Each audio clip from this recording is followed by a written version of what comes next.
Welcome to Prime Life. We call it Retirement 2.0. Leave each episode with tips and new ideas to help you navigate retirement in our new age. It's your time. Make it count. This podcast is for educational purposes only. It is not intended as medical, investment, or financial advice. We do not sponsor or endorse any of the individuals, companies, products, or services featured on this podcast. Any statements or opinions expressed are of the individual who makes them. We hope you enjoy the episode. Hi, and welcome to another episode of the Prime Life Podcast.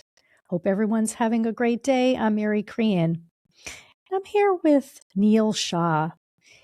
Many refer to him as America's Chief Elder Officer. That's pretty impressive. He's also the CEO and co-founder of CareYaya. Love to hear more about that name. He's a former rising star hedge fund manager who's in his mid-30s. He was managing $250 million fund when suddenly he became a caregiver and then decided to redirect his life and work to supporting caregivers. And he has a wonderful and heart-wrenching and heartwarming story. Neal, welcome to the Prime Life Podcast. Tell our audience a little bit about yourself. Yeah, thanks so much for having me, Mary. I really appreciate the opportunity. And I would say kind of my first word to describe myself is I am a caregiver. I've been a caregiver and I likely will be a caregiver. And, maybe someday I'll even need care. I kind of have a non-traditional background in the caregiving community. In my 20s, I was on Wall Street and, joined the hedge fund industry at 23 and became a partner at a multi-billion-dollar fund when I was 27. And very quickly, by my early 30s, one of the investors approached me to start my own fund. So I was kind of in the fund business and I was investing across industries, including healthcare and technology. And, I was quite good at it. While I was accelerating my career and built my fund from nothing to 250 million, by the time I was 35, I had two major caregiving experiences, starting in my early 30s and then my mid 30s. In my early 30s for my grandfather going through dementia, kidney failure, cancer, and then end of life care, where really I was care coordinating within my family. But my mother ended up leaving her career to be the full-time caregiver because just the quality of the care we received, we were not thrilled with and we felt really guilty. So, she was like, I'll do it myself. And that opened my eyes for the first time in my life to how difficult this is on, so many people and all the years of caregiver support groups and just meeting all these other people and seeing them struggling. And then at the peak of my fund career, I became a primary caregiver for my wife as she went through a multi-year cancer battle. And it was really difficult. I ended up taking a lot of sabbaticals from my work to manage her care. And ultimately, I just tapped out and shut down my fund and, did it full time because I thought it would have a great impact on the outcome. And, yet again, I was very dissatisfied with the quality of the care help that we were able to get. And so I was like, okay, why not do it? And I'd worked really hard to get to that point in my career. So it was like multiple aspects of it were very difficult to deal with. But after, thankfully, knock on wood, she finally had a successful outcome and has now been in remission for several years. At that point, I was almost 40 and I was like, okay, this is a major problem across the country. So many family caregivers are dealing with the situation. And I was like, how can I redirect my talents and my energy and the rest of my life and work to improving things for caregivers out there? That was a catalyst for a big shift in my career and my work. And, while I was good at what I did before, I find a lot more meaning and purpose in the work I do now because it's directly helping many people's lives who are in very difficult situations. Well, let's start by saying this. You're obviously a very kind and compassionate human and an amazing family member. Thank you. Because not everyone would do that. They just wouldn't. And I commend you for that. And I love what you've done with your company. But I am curious. The first question is, tell us about the name. Oh, sure. Yeah. So the name has multiple meanings, but I wanted to pick something positive. A lot of people who are doing caregiving for an aging family member or even somebody going through serious illness, a lot of the care help, the names sometimes are like a little bit downbeat. So I wanted something uplifting. So it's just the word "ya" twice. But also, Yaya means grandmother in Greek, also means caregiver in Hindi and Swahili and Thai. So it has like that multiple kind of meaning and connotation. Yaya is an acronym for You Are Your Advocate, which I believe is the future of self-directed care. and something that's been lacking kind of as an option for many consumers in the care market. So yeah, fun, playful, multiple meanings, acronym, all of the above. Well, what you said is very interesting because you're right. A lot of the names are very kind of depressing. Mm-hmm. And this name is not depressing. And I know that you bring a lot of inspiration and positivity to this, but let's talk about something that maybe is a little bit concerning. How big is this caregiving crisis and how many people is it impacting? Yeah, it's really massive. Latest survey data shows 63 million Americans are caregiving for a loved one, and many of those are caregiving for an aging parent or a spouse with serious illness, doing over 15 plus hours a week of unpaid care, on top of their job and other responsibilities. Wow. Approximately, I think that's a little bit over 1 in 5 American adults are in this situation. A lot of estimations have been done on what is the value of this unpaid care that people provide. On the lower end of it, it's around 600 to 800 billion per year. Wow. I've seen estimates as high as 2 trillion. So it's kind of crazy that our economy has this massive hidden portion of the economy, quote unquote, that is just work people are doing that they're not paid for and compensated for, but that they're spending a tremendous amount of time and stress on. So it is a huge, huge crisis. And I believe, I think beyond our work and just kind of getting people affordable care, I really would consider myself like an advocate for caregiving, because I think this needs to be pushed at a national policy level, that we need to get ahead of this with our aging population. We're going to be facing a severe storm of care needs, and so many people are going to be dealing with it. But it's big. The magnitude is heartbreaking, because many people, for on average, for many people, caregiving for a family member is equivalent of another half to full-time job on top of whatever job they have to do. I think the reasons that the crisis is getting worse is also the cost of care has become extremely unaffordable in our country. Just the average statistic of the cost of home care help. If you need help for 40 hours a week so you can do your job, it's now upwards of over $80,000 a year. Wow. And that number was 60,000 only a few years ago and 40,000 a few years prior to that. It is inflating at triple the rate of inflation in our economy. So the cost of care is getting really out of control. And then on top of that, if you think about who the care workforce is, people aren't rushing to do this type of work. First of all, it's a heavily immigrant workforce, like anywhere from a quarter to a third are immigrants. And with recent kind of restrictions on immigration, the workforce is dropping. Then obviously during COVID and all that, you already had a big loss of workforce. So you're heading into a situation where the workforce is going down, cost of care is skyrocketing, and we're just societally hitting the point where the oldest of the baby boomers are turning 80. This year in 2026 is 80 years after 1946, post-World War II baby boom. Right. So we're just starting the wave of people hitting 80 in the biggest population cohort in our society. And 80 is typically when your care needs jump, from a long-term care perspective. The rates of dementia, about if you're lucky to live long enough, you have 1 in 3 chance of getting dementia at 80 or beyond, physical frailty, et cetera. So we have like the perfect storm here where we're going to have a skyrocketing need of care in our country, a rapidly dropping workforce to provide the care, and a care economy and a care industry that has completely antiquated and broken business models that is having an affordability issue. So I think a lot of people are going to be like, how can you pay $80,000 a year for care? If you have to calculate that I must make 120 plus pre-tax in order to pay that.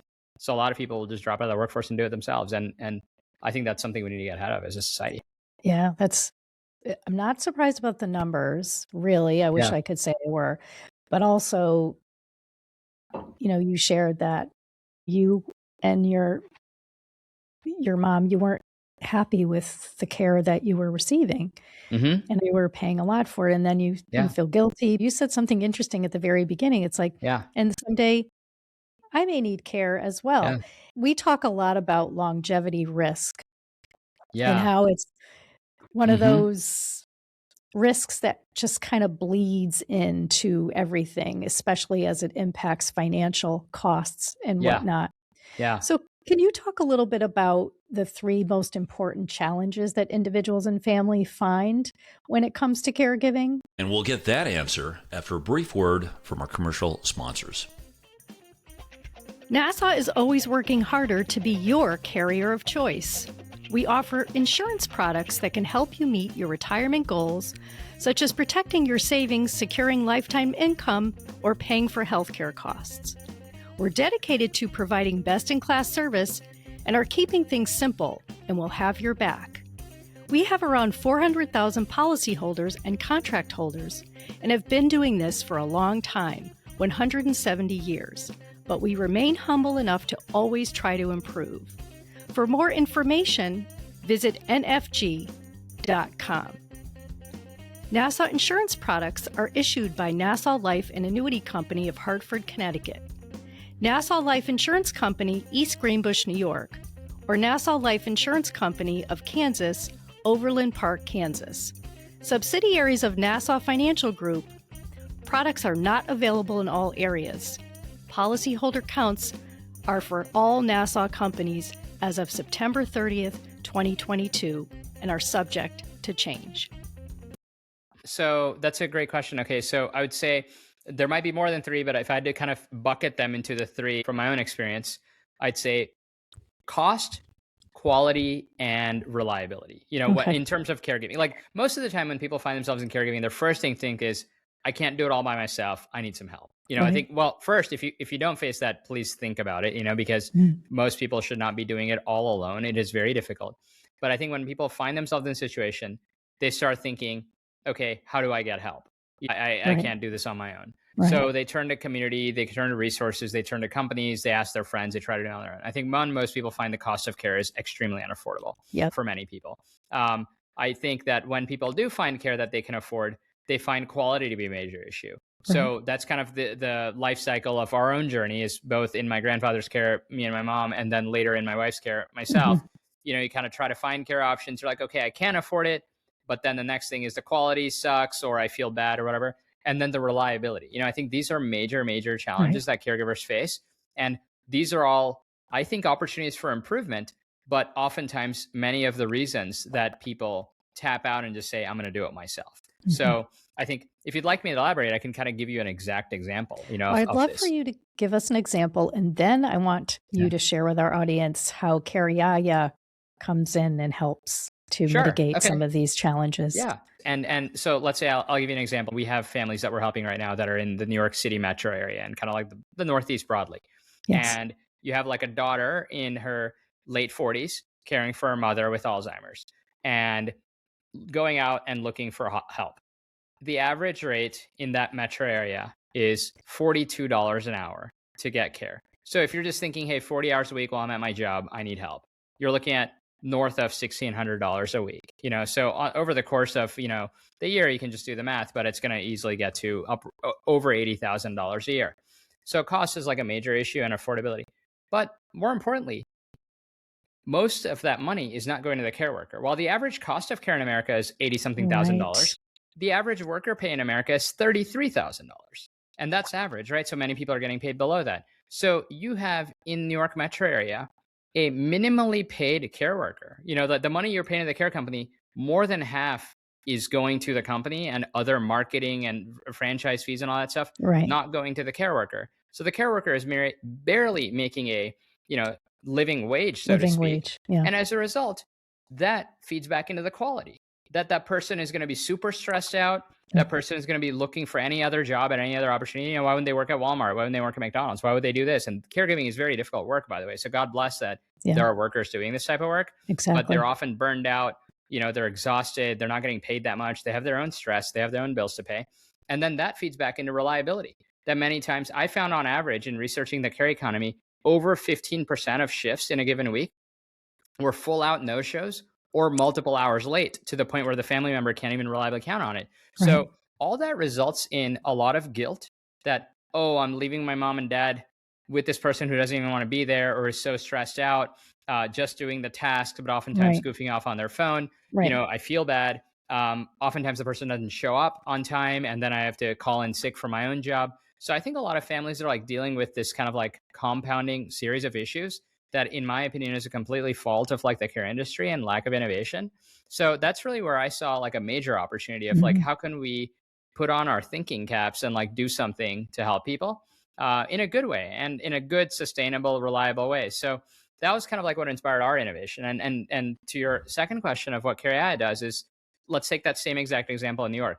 So CareYaya runs a tech platform that connects families across America with over 50,000 healthcare students at some of the top universities in the country to do the care.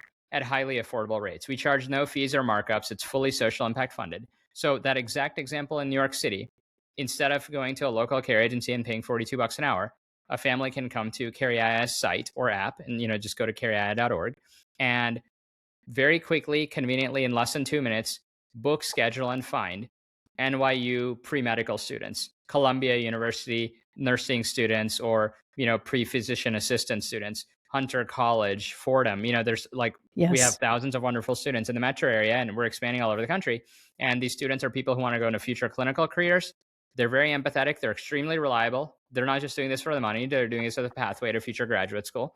And the family can find them and book them and pay them at approximately $20 to $22 an hour. So it's like 40 to 50% lower cost than traditional care industry.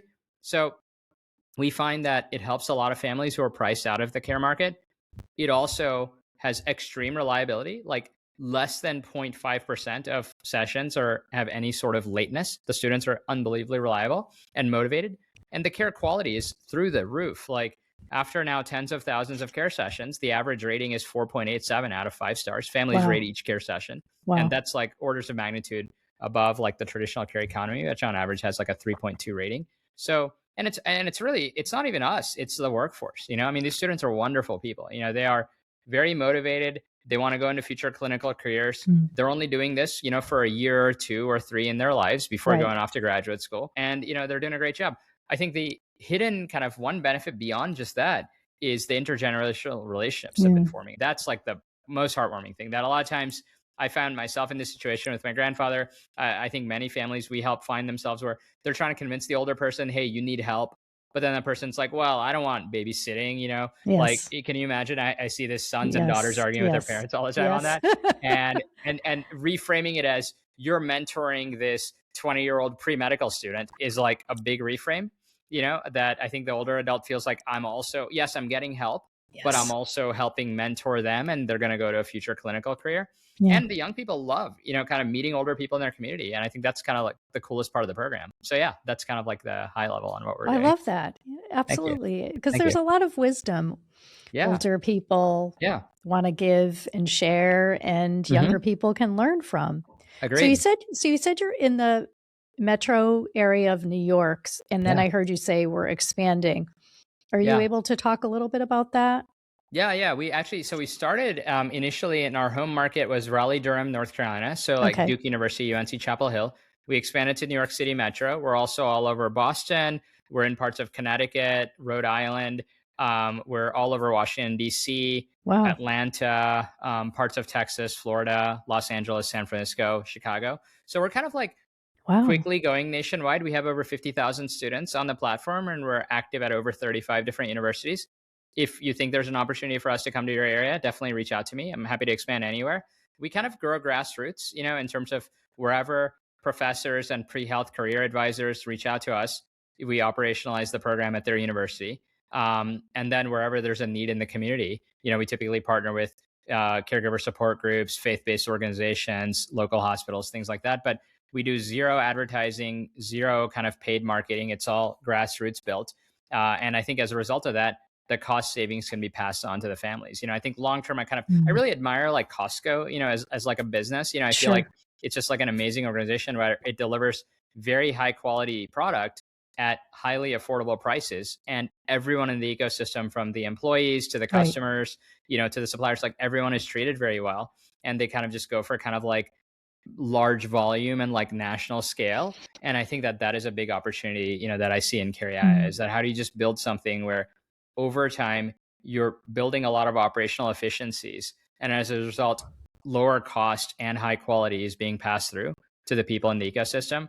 And with CareYaya, the caregivers are being paid more than in any traditional care economy, solution, and the families are paying less. And it's really because a fairly efficient system is being scaled around the country. And I think that's really cool to see the impact. I do too. And I love that you brought up the example of Costco, because I would agree with you. And I do believe when you're creating a business of any kind, and I know I'm not an expert on scaling, but just to hear that you want everyone to win. It doesn't have to be you're the winner and I'm the loser, or I'm trying to take advantage of. I have this robber baron kind of mentality. And pretty special especially in this type of industry where, Yeah. humans are so frail, they're older, there's so many needs. And it's just, again, it could be so heartbreaking. What you're doing is just amazing. So if someone's a caregiver for an aging parent or a spouse, or their spouse has poor health, what are some immediate steps that they can take? I think first of all, number one step, get yourself enrolled in a caregiver support group. Whatever it is, typically your hospital, your faith-based organization, anything, multiple places are running support groups in every community. But if it's oftentimes geared towards dementia and Alzheimer's, there's tons of support groups. You can find them at Alzheimer's Association, et cetera. Cancer, been in a lot of support groups. But first, I would say plug into the support groups because you need to quickly share the journey with other people that are maybe a little bit ahead of you that have gone through it and can give you advice, because there's going to be a lot of things that come up that you need help with. And frankly, sometimes you just want somebody to talk to, and Exactly. I think that I found caregiving, not to be dark, but it's very lonely and isolating, that when you're going through it, if your friends aren't, it's kind of like you don't want to talk about it because you're going to bring down the party. And they don't want to hear about it all the time because they want to talk about positive things. So I think that finding a like-minded group of people who are also going through it or have gone through it is absolutely critical. That's number one step you can take. I think number two is figure out very rapidly within your community and where you're at, and based on what resources you have available, what types of help options are available, whether it's respite, whether it's day programs. A lot of churches run dementia daycare programs where you can drop off someone for a few hours a day. There's also other kind of private organizations that run those. Whether it's some sort of other assistive support, you kind of need to start planning how you're going to manage the journey and figure out educational resources, that you can kind of gradually upskill yourself on, because oftentimes it's a multi-year journey ahead. And then I'd say financial planning is an absolutely key component of that. I hate to say it, it's so underappreciated. I mean, all the families that we help, man, I'm just I wish they would have planned for this 10 years ago or 5 years ago even. And I think it's a big opportunity for a public service announcements across the country, planning that you are going to one day get older and need long-term care, and or your mom or dad are going to need it, or your kid's going to have to manage it for you. I think it's a critical and essential element of financial planning that sadly most people aren't doing, and can't blame them. I think most people are not aware until this happens to them. And, I think most people don't want to think about it because it's sometimes unpleasant to think about. But if you just look at the probabilities and statistics, it might happen to you.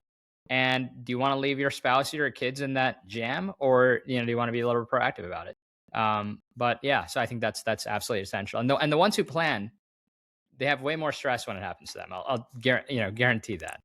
Yeah. No, that's interesting. And we do talk a fair amount on Prime Life podcast about the financial impacts. Again, longevity. You don't really know how long you're going to live for. And what you said was interesting and so poignant. Yeah. It's unpleasant to talk about, right? Yeah. Even, end of life is unpleasant to talk about, planning for that. Yeah. And I was sharing on one of the podcasts that my father-in-law, who's been passed away now 25 years, he was a World War II vet, and my husband's mom, she passed away actually before we got married. So he was a widower for quite a bit of time, but he had everything in alignment, what was going to happen, every step, all on a little index card. That's and awesome. He ended up passing away in his home. Unfortunately, he had a sudden heart attack, but if he wasn't able to stay at home, he knew he was going to go to the soldiers' home, which was close by because he volunteered there. And someone said to me, that was probably one of the greatest gifts that you could give someone. And I hadn't been so aware and thankful for that. Yeah. Because again, it's not something that people want to talk about or plan for. But as you indicated, it's so critical to have these conversations. And I agree with you that there should be public service announcements. And I don't see them. So maybe that's... you're an activist, you're an advocate. That's what I would categorize you, as well as a business owner, to help bring that to the forefront, because you're right. It's the trends are not going to go down. They're going to continue to go on the upward scale. Yeah. 100%. I completely agree with you. And I think, I'm glad you tied it into this broader concept of longevity, because I do think people are living longer. I think not necessarily longevity equals healthy longevity. I Right. think there's like a lot of people are talking about this concept of lifespan versus health Versus span. health span. Glad And you I brought think that that, up. it's almost like the disconnect of lifespan versus health span is where the caregiving opportunity is, and Right. where the caregiving need is, Mhm. that if you now figure out through modern medicine how to live an extra 9 years, but 6 of those are in less healthy state, Right. then in effect, society has to figure out that gap, because now you Right. have 6 years of being alive, but needing sometimes part-time or full-time care. Mhm. And Mhm. that's going to be on your family, or on society. And I think that that gap between lifespan and health span has been growing in recent decades. And I think resulting in kind of like this thing, combined with, I think, almost like a obsessiveness with living longer. And I would Yes. say I observe there's like maybe a decline in spirituality in the country, which results in this fear of death rather than kind of acceptance of death as like a part of life. And I just think that there's a lot of trends going on in society that make people hesitant and scared, to think about these things, which then results in wishful thinking and non-planning. And I think if people just kind of viewed it as like, hey, that's part of life, it's Right. not something that's scary. I think depending on what your spiritual beliefs are and everything, I think that people might be a little more thoughtful about how they deal with this. And as a result, their sons and daughters and spouses wouldn't be stuck in messy situations when that time came. Mhm. Well, I love what you just said about the spirituality piece. I didn't think we are going to go down that road, but I'm going to I just didn't lift it either. up. I'm sorry. I don't But want to go down the no, controversial road, no, but it's I okay. have deep thoughts about, I have No, pretty deep and thoughts about we these. could have you on for another episode and just Yeah. talk about that. But I'm just going to lift that up a little bit before I have you kind of share final thoughts for our Yeah. audience. Sure. And then I do have a final question for you, although I think you've answered it. Yeah. I agree with you about the spirituality piece. And it really doesn't matter what religion that Yeah. you are born into or that you choose to believe. I think that's a significant piece that people maybe don't want to talk about because maybe it's controversial, or they think they're going down a lane that's too private. But I agree, and I'm sure you have Yeah. a lot of experience. And I don't know if you want to share one little tiny story about that, or if not, that's okay. We can move Yeah. on. No, I mean, I'll share my observations about it. Even like, I think in general, like I am a deeply spiritual person, and I think that that has been a rock because I've had very difficult times in my life. Sure. And I think I often find without that, I don't know, where I would be. Mhm. But everybody, it's up to each individual, Right. on their life. But I do find when I think about this at a meta, like societal level, Right. I find there is a crisis of meaning, purpose, responsibility to oneself, to others, to society, that I think is exacerbated by a mass secularization of society. Mhm. And I think that it's like that is part of the caregiving. I think, the reality of like, do you care for your own family members? How do you deal with it? Does the person that's getting care, have they thought about you? And I think a lot of that is the fear of death. I mean, I think that generally probably directly correlated with someone's kind of like level of spiritual belief.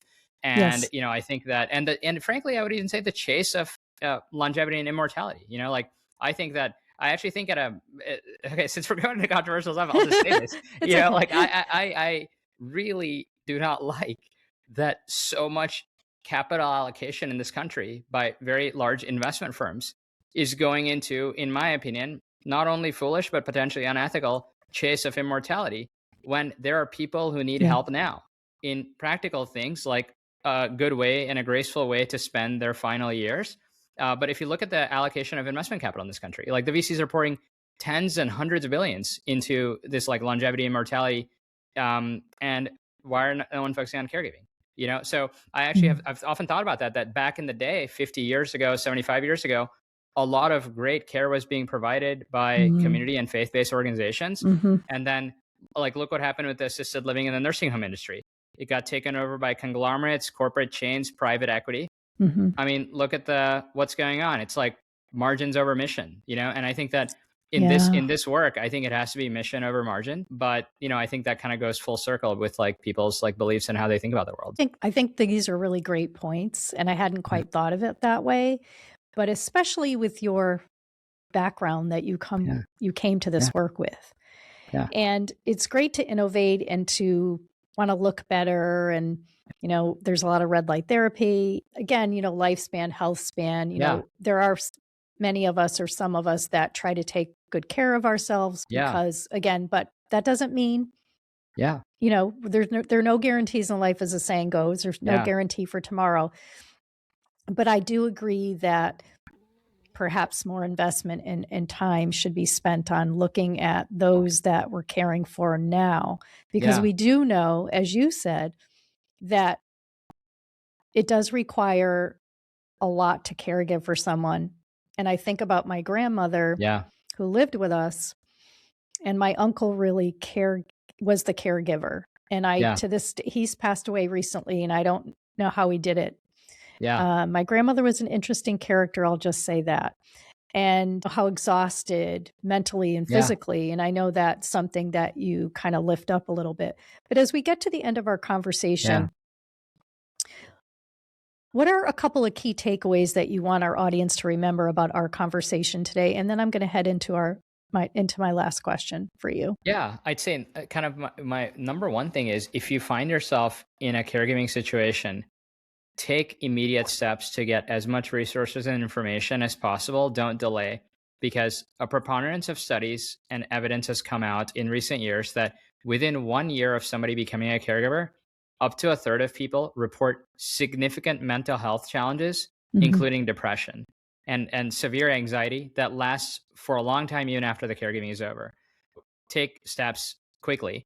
Moreover, 1 in 4 people report within less than 1 year of becoming a caregiver major physical health issues. We are helping thousands of family caregivers across the country, and you have no idea how many times we see people, the caregiver, end up in ER with heart issues. I mean, it is absolutely heartbreaking. And when they're in the ER with heart issues, they're checking in on their wife or their mom or dad and seeing how it's going. So I think that the amount of stress that people are under, I mean, it's like crazy, because they realize suddenly they're going to be the main provider and they're going to have to do this on the side. How are they going to manage? They're going without sleep. They're constantly, adrenaline is up. So I'd say number one thing is just like, you're in for like going into a battle or a war even. So you want to take proactive steps to get as many resources as you can. And then probably, I think, the second thing is just like finding ways to get support so that you don't end up doing it yourself. I think whether it's like respite care, if you can afford it, or whether it's like sharing the burden with members of your family, or it's finding day programs or something. But I think that if people don't very quickly find and plan for that, I think it often becomes very unmanageable, and then has a second and third order impact on their ability to do their job. Oftentimes the sandwich generation, I find, is probably the most stressed, where you're taking care of your kids and you're doing that for your mom or dad. Like, can you imagine, like, the time for yourself goes to zero basically, or negative. You don't even have time to sleep. So I think those things are like very actionable, practical things that people can and should do. I agree with you 100%. So our final question for you is, you shared your background. You can really do anything at all that you want. You're intelligent. You have good credentials educationally. Why do you wake up every day and do what you do, Neal? Yeah, great question. I think because I can see the impact on individual people. I find the most satisfaction is hearing about the families that we helped, especially if they were struggling to find other care options or having an affordability issue or rationing the hours. I think that just like the human impact, I think is really cool to see. Similarly, the impact on the students, many of them going out in their community and helping people. I think it reframes the way they think about what their purpose in life is. And I think that, to kind of go full circle back to the point, I think we as a society have sometimes become disconnected and lost a lot of purpose and meaning of like, why are we here? What are we supposed to do? And I think that goes kind of across the younger population, the older population. And I think while technology is a good thing, I think sometimes technology has isolated us to some degree. So I find a lot of purpose and meaning in bringing people together, oftentimes helping each other at very difficult times in their life journey. And I think that's very motivating. Sometimes like you can't measure that, but I think you can feel it, and I really enjoy that. I think about it. I wake up every day very excited to, go to work. Well, it's amazing. And I love hearing that. So if individuals want to get in touch with you or an organization, what's the best way? We will put everything in the show notes. Great. I think if you want to get in touch with me, LinkedIn is probably the most best way. So you can find me on LinkedIn, Neal in the middle initial K and then last name Shah, SHAH. And then, or you can just go to our website, CareYaya.org. I think either. Okay, great. So again, I know you're super busy, Neal, and I appreciate it because I reached out to you on LinkedIn because I saw what you were doing. I saw the conversations. I saw who you were connected with. I have to have Neal on Prime Life Podcast. So thank you for allowing me that. Thank you for spending time with me today. And for our listeners, we thank you. Share the podcast with your friends and family. And we appreciate everyone. And Neal, again, thanks for spending time with me today. And everyone have a wonderful day. Thanks, Mary.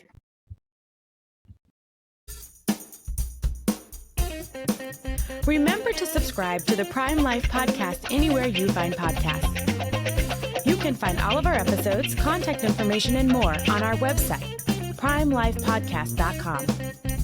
Stay connected with us. Follow us on LinkedIn, Instagram, Facebook, and TikTok.